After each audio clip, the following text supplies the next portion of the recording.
ខ្ញុំគិតថាទូរស័ព្ទរបស់ខ្ញុំខូចហើយពីព្រោះវារំលឹកខ្ញុំអំពីនរណាម្នាក់ដែលបានបាត់បង់ជីវិតទៅហើយឈ្មោះរបស់នាងបានលេចឡើងនៅលើអេក្រង់របស់ខ្ញុំទោះបីជានាងបានទទួលមរណភាពកាលពី3ខែមុនក៏ដោយ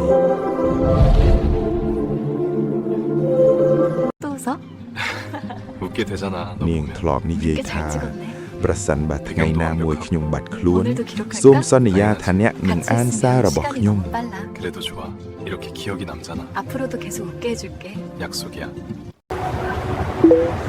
នាងបានកំណត់ពេលសារទាំងនេះសម្រាប់ថ្ងៃដែលនាងដឹងថានាងនឹងមិននៅទីនេះទេ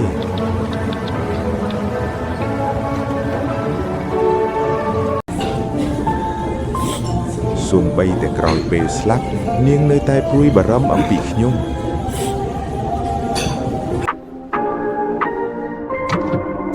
នាងចងចាំអ្វីគ្រប់យ៉ាង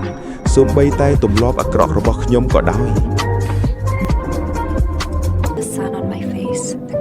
នាងមិនដែលប្រាប់ខ្ញុំថានាងឈឺ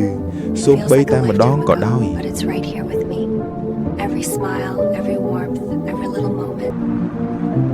នោះជាការពិតដំបូងដែលនាងបានបង្ហាញ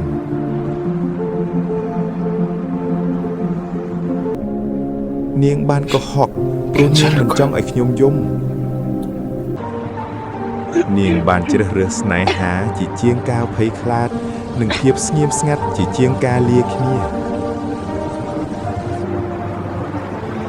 It's fine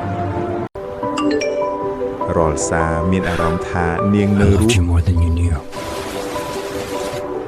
You only tell me now ពាក្យសម្ដីរបស់នាងបានคล้ายទៅជាចង្វាក់បេះដូងរបស់ខ្ញុំនាងបានអត់ទោសឲ្យខ្ញុំសូម្បីតែមុនពេលខ្ញុំអត់ទោសឲ្យខ្លួនឯងក៏ដោយខ្ញុំគិតថាយើងមានពេលវេលាប៉ុន្តែស្នេហាមិនរងចាំទេដៃរបស់ខ្ញុំញ័រខ្លាចអានវាប្រសិនបើអ្នកកំពុងអានរឿងនេះមានន័យថាខ្ញុំបានទៅនាងបានទុកសារមកខ្ញុំដូច្នេះខ្ញុំមិនមានអារម្មណ៍ឯកាទេស្នេហាមិនបញ្ចប់ពេលនរណាម្នាក់ស្លាប់ទេវាគ្រាន់តែផ្លាស់ប្ដូររូបរាងប៉ុណ្ណោះយប់នោះ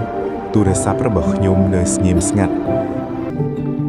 ប៉ុន្តែស្នេហារបស់នាងនៅជាមួយខ្ញុំជារៀងរហូត